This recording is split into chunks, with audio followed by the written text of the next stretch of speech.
بلا تخیر ہمارے شاہ صاحب جلوہ گر ہیں، ہمارے اندر ہماری خوش نصیبی ہے، آل نبی ہے، اولاد علی ہے، بڑا خوبصورت خطاب ہے ان کا، بڑی توجہ کے ساتھ، انہماک کے ساتھ، محبت کے ساتھ ان کے ملفوظات سماعت کیجئے۔ اس کے بعد انشاءاللہ ایک تو نعتیں ہوں گی، پھر درود و سلام پڑھ لیا جائے گا، ان کا استقبال کیجئے۔ نعرہ تکبیر، ایسے نہیں ذوق کے ساتھ، سید بادشاہ ہیں، نعرہ تکبیر، نعرہ رسالت، نعرہ رسالت، نعرہ رسالت، نعرہ تحقیق، نعرہ حیدری، نعرہ حیدری، نعرہ غوثیہ۔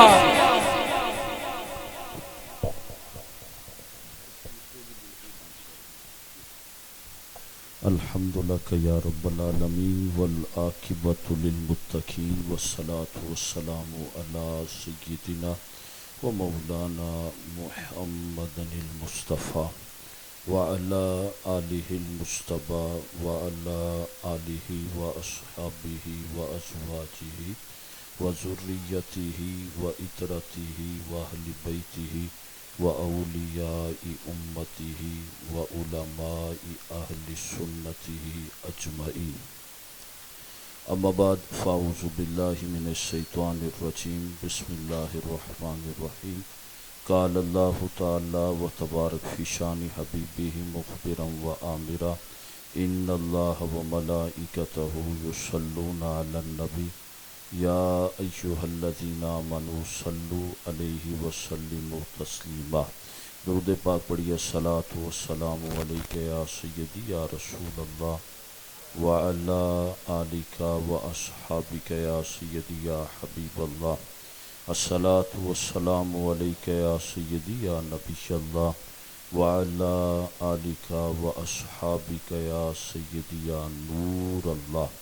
اللہ جل مجدہ کی حمد و ثنا کے بعد جو خالق کائنات بھی ہے اور مالک کائنات بھی ہے،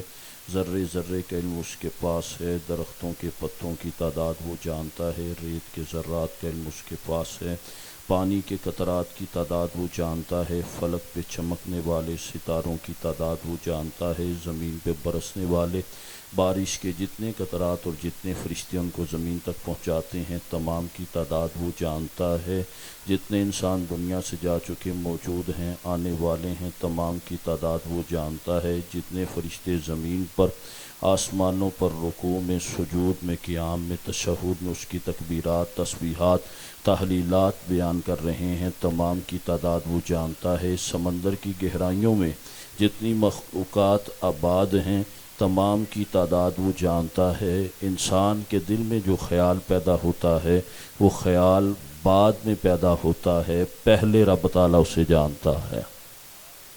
بے پناہ درود اور بے پناہ سلام بے حد محبتوں، عقیدتوں، الفتوں کے گجرے نچھاور ہوں حضور نبی رحمت، شفیع امت، رسول اکرم، نبی محترم، اللہ کے پیارے، امت کے سہارے، رب کے محبوب، دانۂ غیوب، منزہ عن العیوب، شاف روز جزا، دافع جملہ بلا، شفیع مجرمہ، شہنشاہ حسینہ، تتمہ دوراں، ماہ خوباں، جانے کائنات، جانے جہان کائنات، اصل کائنات، حقیقت کائنات، نور کائنات،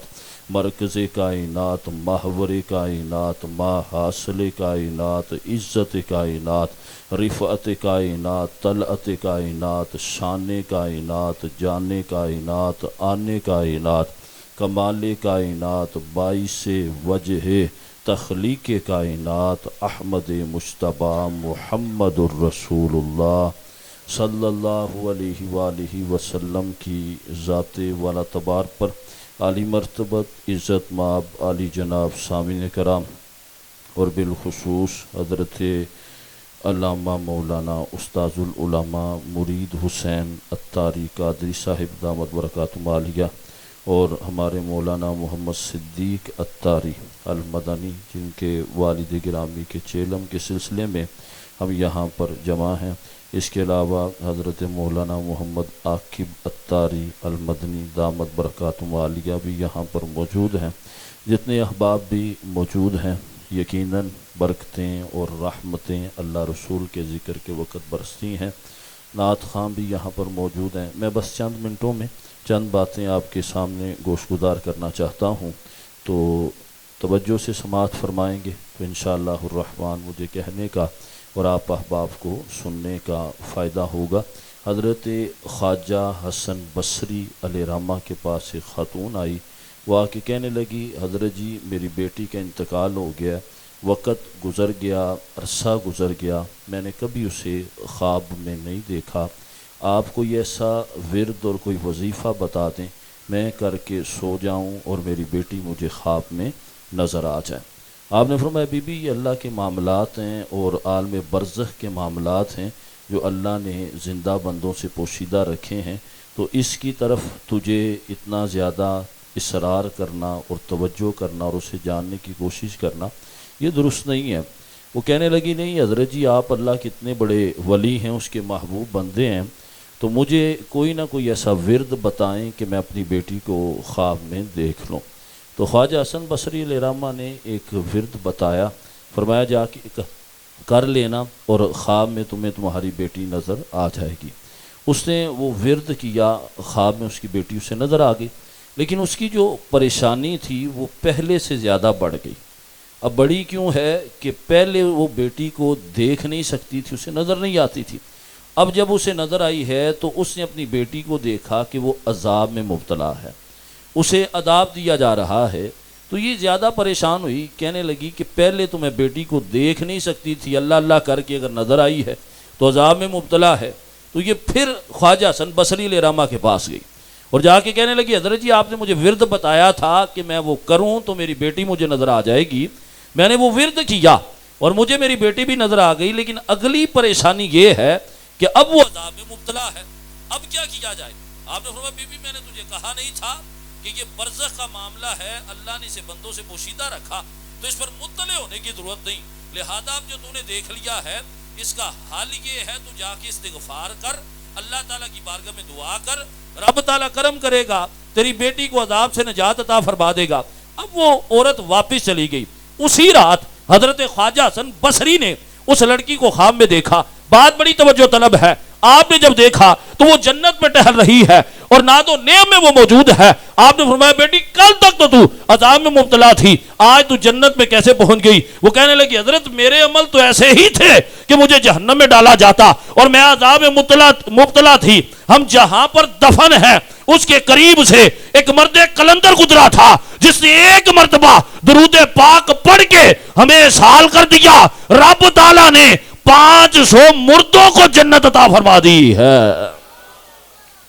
فرمایا ایک مرتبہ درود پاک پڑھا، 1000 مرتبہ نہیں پڑھا، 10,000 مرتبہ نہیں پڑھا، اگر ایک مرتبہ درود پاک پڑھا جائے تو اتنی برکت حاصل ہو جاتی ہے، تو پھر زیادہ مرتبہ درود پاک پڑھا جائے، پڑھنے والے کو بھی اس کا فائدہ ملتا ہے، جسے سال کیا جائے اسے بھی فائدہ ملتا ہے، جس کے پاس بیٹھ کے پڑھا جائے اسے بھی فائدہ ہوتا ہے۔ درود پڑھتے چلے جائیں، رب دنیا بھی بہتر کر دیتا ہے، قبر بھی روشن کر دیتا ہے، اس کے صدقے جنت بھی عطا فرما دیتا ہے۔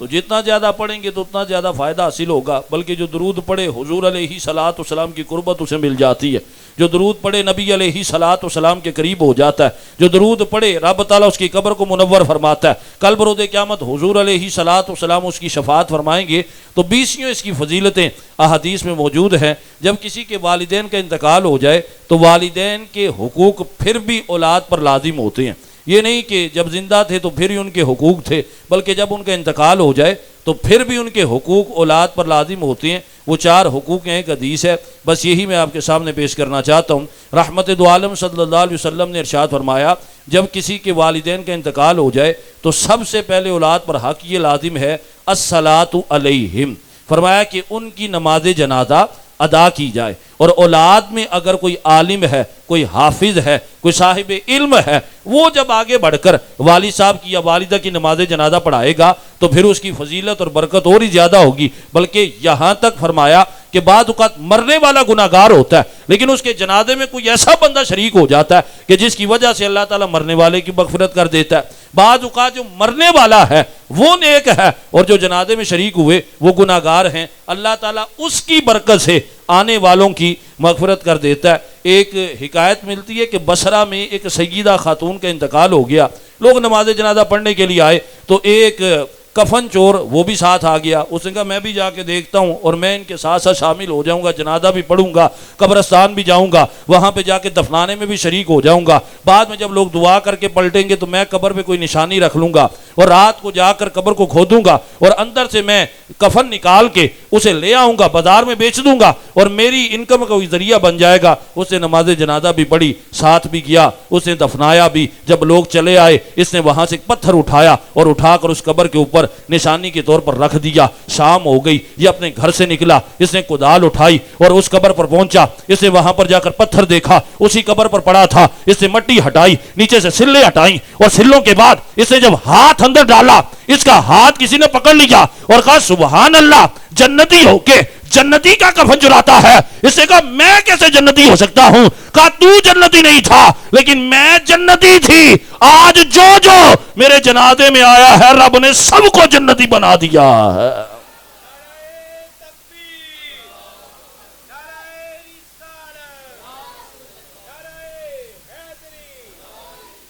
تو دیکھیں نیک لوگوں کے جنازے میں شریک ہونے کا بھی فائدہ ہے کہ جو اس میں شریک ہو گیا تو سب کے لیے برکت ہوگی، اور اولاد نیک ہو تو اس کا فائدہ اللہ تعالیٰ والدین کو قبر میں بھی پہنچاتا ہے۔ حضرت عیسیٰ علیہ السلام کا گزر ایک جگہ سے ہوا تو آپ نے جب نظر جھکائی تو ایک قبر تھی، اس کے اندر دیکھا کہ ایک بندہ عذاب میں مبتلا ہے۔ آپ آگے چلے گئے، جب واپس پلٹ کے آئے تو دیکھا کہ وہ اس کا عذاب دور ہو چکا ہے۔ آپ نے عرض کی باری تعالیٰ پہلے تو یہ عذاب میں مبتلا تھا اور ابھی تھوڑی دیر کے بعد، یہ جتنے بھی عرصے کے بعد میں آیا ہوں، اس کا عذاب کیسے دور ہو گیا؟ تو رب تعالیٰ نے فرمایا کہ اس کا جب انتقال ہوا تھا تو اس کی زوجہ کے ہاں ایک بچے کی ولادت ہونے والی تھی۔ جب اس کا انتقال ہو گیا اس کے بعد اس کے ہاں ایک بچے کی ولادت ہوئی، وہ پروان چڑھتا رہا، لیکن یہ بندہ گناہگار تھا، اسے عذاب ہونا تھا، عذاب ہوتا رہا۔ آج پہلے دن مدرسے میں جا کے اس بچے نے بسم اللہ پڑھی ہے، یعنی مجھے رحمان اور رحیم کہہ کر پکارا ہے، تو میں یہ گوارا نہیں کر سکتا کہ کسی کا بیٹا مجھے رحمان اور رحیم کہے اور میں اس کے والد کو عذاب دوں۔ فرمایا اس کی برکت سے میں نے اس کی والد کو بھی عذاب سے محفوظ فرما لیا ہے۔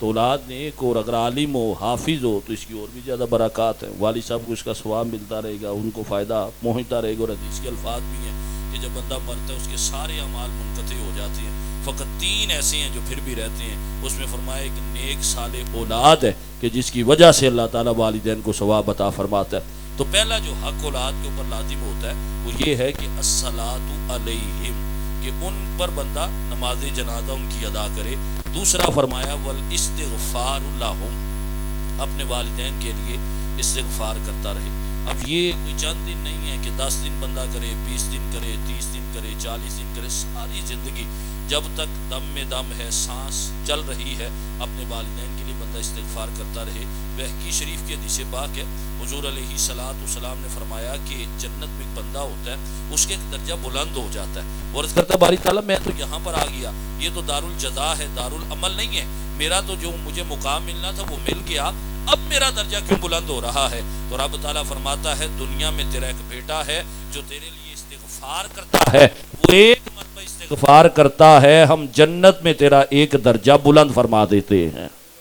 تو جتنی مرتبہ بھی استغفار کرتے رہیں گے، نماز پڑھیں گے تو ہر نماز میں والدین کے لیے بندہ دعا کرتا ہے، ہر نماز میں ہر 2 رکعتوں کے بعد اور ہر 4 رکعتوں کے بعد، اگر 4 رکعتوں والی ہے تو 4 رکعتوں کے بعد، 2 رکعتوں والی ہے تو 2 رکعتوں کے بعد جب ربی جعلنی پڑھیں گے تو اس میں والدین کے لیے دعا ہو جائے گی۔ تو جن کے والدین کا انتقال ہو چکا انہیں نمازوں کا بھی اہتمام کرنا چاہیے تاکہ والدین کی مغفرت کا بھی سبب بنے اور ان کی اپنی مغفرت کا بھی سبب بنے۔ تیسرا حق حضور علیہ السلام نے جو فرمایا وہ یہ ہے کہ والدین کا، فرمایا کہ ان کے رشتہ داروں اور دوستوں کے ساتھ حسن سلوک کیا جائے۔ یہ نہیں والد صاحب کا انتقال ہو گیا تو بندہ یہ کہ چچا کے ساتھ میرا اب کیا تعلق ہے، اور اگر والدہ کا انتقال ہو گیا تو بندہ یہ کہ خالہ کے ساتھ میرا کیا تعلق ہے۔ حالانکہ حدیث میں چچا کو بھی باپ کہا گیا، خالہ کو بھی ماں کہا گیا۔ تو ان کے ساتھ جتنے بھی قریبی رشتہ دار ہیں ان کے ساتھ اگر حسن سلوک کریں گے، نیک سلوک کریں گے تو رب تعالیٰ والدین کو ان کی قبر میں بھی اسودگی عطا فرمائے گا، وہ وہاں پر بھی خوش ہوں گے۔ تو والدین کے قریبی رشتہ داروں کے ساتھ، دوستوں کے ساتھ، جن کے ساتھ ان کے اچھے تعلقات تھے تو ان کے ساتھ حسن سلوک بندے کو کرنا چاہیے۔ چوتھا اور جو آخری حق حضور علیہ صلاۃ والسلام نے جو والدین کا ذکر کیا جن کے والدین کا انتقال ہو جائے، وہ فرمایا کہ ان کے وعدے کو پورا کیا جائے، کہ والدین نے اگر کوئی وعدہ کیا تھا نیک کام کا، اچھے کام کی کوئی نیت کی تھی، تو اب جو ہے اولاد بعد میں ان کے اس وعدے کو پورا کر سکتی ہے، تو اسے کرنا چاہیے کہ اس کا فائدہ بھی اور اس کا اجر اور ثواب بھی اور اس کی وجہ سے جو اسودگی ہے اللہ تعالیٰ والدین کو ان کی قبروں میں عطا فرمائے گا۔ تو اسے یہ پتہ چلا کہ والدین کا جب انتقال ہو جائے تو ان کے حقوق ختم نہیں ہوتے بلکہ ساری زندگی، اور یہ تو رشتہ ہی ایسا ہے کہ اس کا نعم البدل کیا خالی بدل بھی نہیں ہو سکتا، نعم البدل تو اسے بڑھ کر ہوتا ہے، خالی بدل ہی نہیں ہو سکتا، کہ والدین بغیر کسی غرض اور لالچ کے اپنی اولاد سے محبت کرتے ہیں، اور پھر والد کی شفقت کی کہیں اور سے کہاں مل سکتی ہے، اور والدہ جیسی محبت اور کون کر سکتا ہے۔ اور یہ تو وہ رشتہ ہے کہ جس کے فراق میں اللہ کے نبی پیغمبر بھی روتے رہے ہیں۔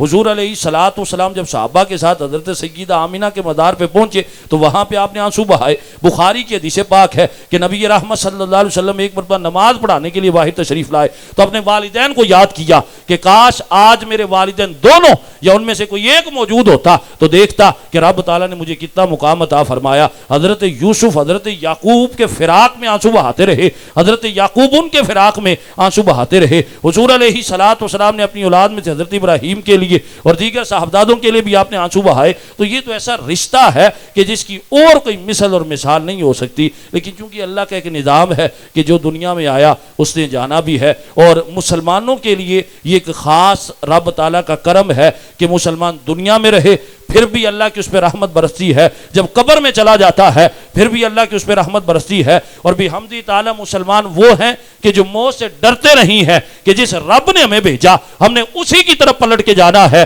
تو مسلمان موت سے ڈرتا نہیں ہے بلکہ وہ رب تعالیٰ کی بارگاہ میں حاضر ہونے کی تیاری کرتا ہے۔ یہ موت سے ڈرنا یہ تو یہودیوں کا کام ہے، عیسائیوں کا کام ہے۔ مسلمان بھی حمدی تعالیٰ دلیر اور بہادر ہوتے ہیں اور آخرت کی تیاری بھی کرتے ہیں، اور کسی جگہ پر اگر ضرورت پڑ جائے تو راہ خدا میں اپنی جان بھی قربان کرنے سے گریز نہیں کرتے۔ ہمیں جہاں پر موت کو یاد کرنا ہے اس کے ساتھ ساتھ موت کی تیاری بھی کرنی ہے، فقط باتیں کر لینا، نعرے لگا لینا یہ کوئی کام نہیں ہے۔ تو آئیے آج اس چیلم کے ختم پر ہم جمع ہوئے تو آئیے ہم بھی کوشش کریں کہ جن کے چہروں پر داڑھی نہیں ہے وہ اپنے چہروں پر داڑھی سجائیں، جو نماز نہیں پڑھتے وہ نمازی بن جائیں، جو سچ نہیں بولتے وہ سچ بولنے والے بن جائیں۔ ایسے تمام کام جس سے شریعت اسلامیہ نے منع کیا ہے ان کو چھوڑ دیں، اور جن کے کرنے کے بارے میں حکم دیا وہ کرنا شروع کر دیں۔ زندگی کا تو کوئی پتہ نہیں، یہاں سے اٹھ کے ہم سارے اپنے گھر میں پہنچ جائیں یہ بھی کوئی یقین کے ساتھ نہیں کہہ سکتا، اس سے پہلے بھی موت واقع ہو سکتی ہے، اور زندگی گزرتے پتہ بھی نہیں چلتا۔ جنہوں نے 40 سال گزارے ان سے پوچھو تو یہی کہیں گے کہ لگتا ہے جیسے 2 دن گزرے ہیں، جس نے 50-60 سال گزارے وہ بھی ایسے ہی کہتا ہے۔ اور آپ اور مجھ میں سے کتنے ایسے احباب ہیں جنہوں نے اپنے ہاتھوں سے اٹھا کر اپنے والدین کو قبروں میں ڈالا ہے اور کوئی بھی پلٹ کے نہیں آیا، نہ ہی کسی نے آنا ہے، نہ ہی ہم نے واپس آنا ہے۔ تو آئیے آج ہم اپنی آخرت کے بارے میں تیاری کریں کہ جب قبر کے اندر جائیں اگرچہ لوگ جو ہمیں اٹھانے والے ہیں وہ رو رہے ہوں گے، لیکن ہم اس وقت نہ رو رہے ہوں بلکہ ہم اس بات پر خوش ہوں کہ ہم نے آخرت کی تیاری کی ہے، آج رب کی بارگاہ میں جائیں گے تو انعام ملے گا۔ تو اس تمام تیاری کے لیے یقیناً اچھوں کی صحبت کی ضرورت ہے۔ تو آئیے دعوت اسلامی کے مشکبار مدنی ماحول کے ساتھ وابستہ ہو جائیے۔ دعوت اسلامی کا مدنی channel like open book, you can easily see, watch and observe the activities of دعوت اسلامی. What is the purpose, objective,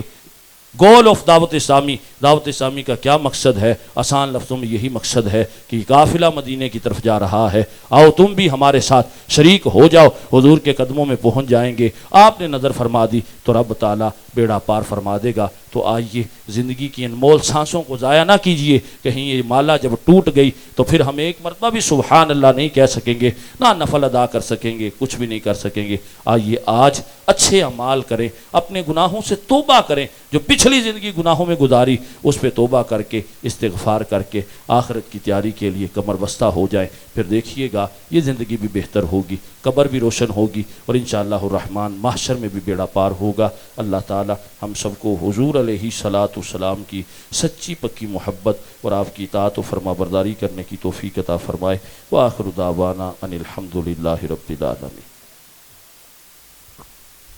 ماشاءاللہ۔